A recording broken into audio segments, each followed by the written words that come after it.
Imagine descobrir que na Grécia Antiga, o destino dos traidores não era só a morte, mas um espetáculo de humilhação pública, exílio forçado e punições que serviam de lição viva para toda a polis. É exatamente isso que vamos explorar hoje, revelando como a cultura ateniense e outras cidades-estado transformavam a traição em um drama coletivo que reforçava a coesão social e a ideia de que a lealdade à comunidade era sagrada acima de tudo. Primeiro, precisamos entender o que os gregos consideravam traição. Não era apenas vender segredos ao inimigo, mas também desafiar a ordem política, conspirar contra a democracia ou mesmo abandonar a cidade em tempos de guerra. Em Atenas, a palavra que mais se aproximava desse conceito era eissodeus, que englobava desde a colaboração com persas até a tentativa de derrubar o governo. Quando alguém era acusado, o processo começava com uma acusação formal perante a Assembleia ou o Conselho dos 50, e o réu tinha a chance de defender-se em um discurso que poderia durar horas, porque a retórica era a arma mais poderosa da cidade. Se a maioria dos cidadãos considerasse que o acusado havia violado a confiança da polis, a sentença podia variar entre a execução, a prisão, o exílio ou a famosa ostracização, um ritual que, embora não fosse exatamente uma punição por traição, muitas vezes era usado como ferramenta política para afastar figuras perigosas. A ostracização consistia em escrever o nome do cidadão em um pedaço de cerâmica chamado ostrakon. Se o número de votos atingisse 4.000, o indivíduo era obrigado a deixar Atenas por 10 anos, sem perder seus bens, mas perdendo completamente sua influência e reputação.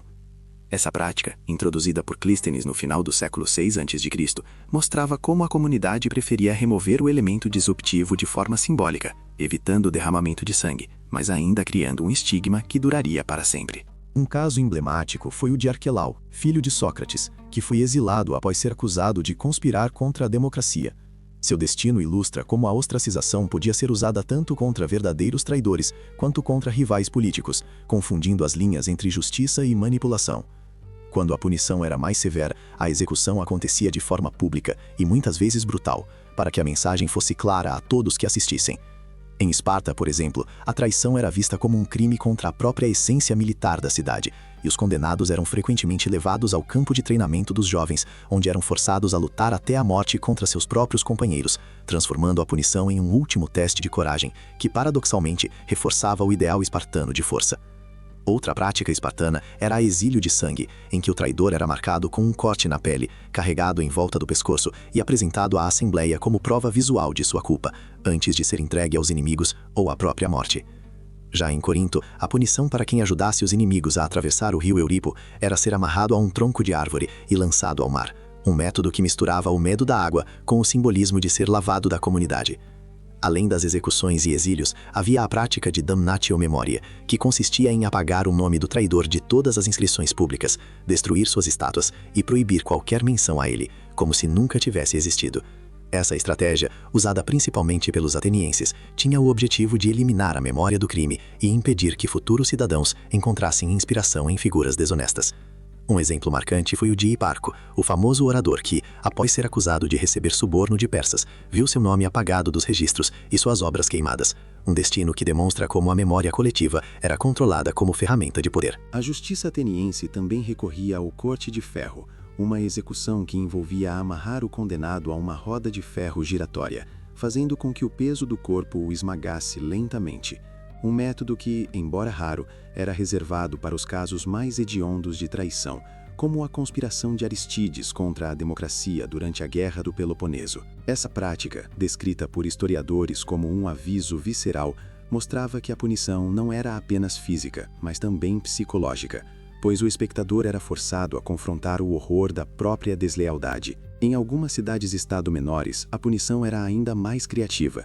Os traidores podiam ser forçados a caminhar descalços por toda a ágora carregando uma placa de madeira que dizia "Eu traí a minha cidade", enquanto a população lançava pedras e insultos, transformando a vergonha em um espetáculo diário. Essa humilhação pública, combinada com a perda de direitos civis, garantia que o indivíduo jamais recuperasse sua posição social. Em termos de legislação, a Lei das 300, promulgada em Atenas após a derrota na Batalha de Maratona, estabelecia que qualquer cidadão que fosse pego ajudando os persas seria condenado à morte sem julgamento, uma medida de emergência que refletia o medo de infiltrações internas durante períodos críticos.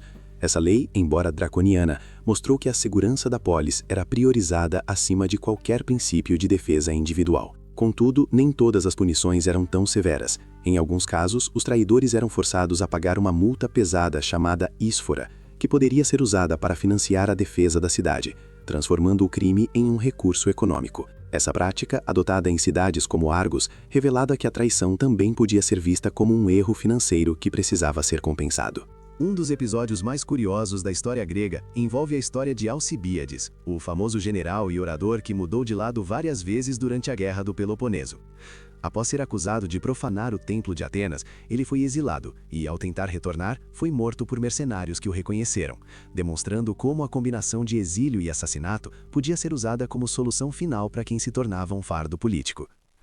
O caso de Cration, que conspirou contra a democracia de Atenas e acabou sendo morto pelos próprios cidadãos ao ser arrastado para o mercado, ilustra que a justiça popular também tinha seu lugar, permitindo que a multidão executasse a sentença sem necessidade de um julgamento formal.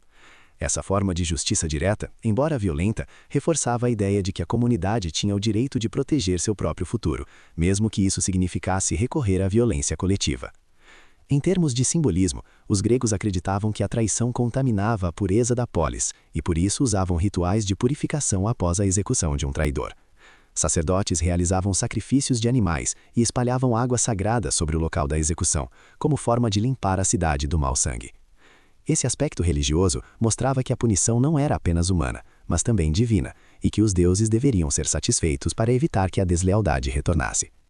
Além disso, a literatura grega, como as tragédias de Ésquilo e Sófocles, reforçava esses valores ao retratar traidores como personagens que inevitavelmente encontravam um fim trágico, alimentando a percepção popular de que a traição era um caminho sem volta. A peça Os Persas, de Ésquilo, por exemplo, dramatiza a derrota persa e enfatiza que a deslealdade interna foi tão devastadora quanto a derrota militar, reforçando a mensagem de que a coesão interna era essencial para a sobrevivência da cidade. Quando analisamos o legado dessas punições, percebemos que elas foram fundamentais para a construção da identidade grega, pois cada ato de punição servia como um lembrete de que a liberdade e a democracia eram tesouros que precisavam ser defendidos a qualquer custo.